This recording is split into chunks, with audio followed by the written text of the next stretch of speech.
Yana bir xususiyati ayollarning baqiroqligi va asabiylashgani holati, ya'ni nervozность holati, bu ularning emotsional holati.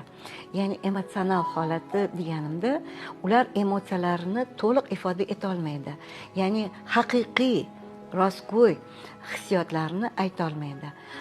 Ko'pincha biz har xil maskalarda yuramiz, mazamiz bo'lmasa ham yoki tanamizda qandaydir og'riqlar bo'lganda yoki biror bitta holatda biz bu holat bilan hech qachon ko'nikishimiz juda qiyin, lekin ustimizda bizning maskamiz kulib turadi. O'zbeklarning gapi bo'yicha ozuqoning qon bo'lsa ham tuplamagin degan narsa bor. Bu degani sen o'z hissiyotlaringni bekitgin, qancha ko'p bekitsang shuncha yaxshi bo'ladi.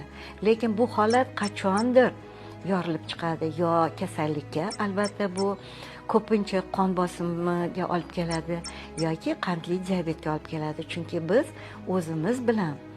o'zimiz bilan haqgo'ylikni yo'qotgan bo'lamiz.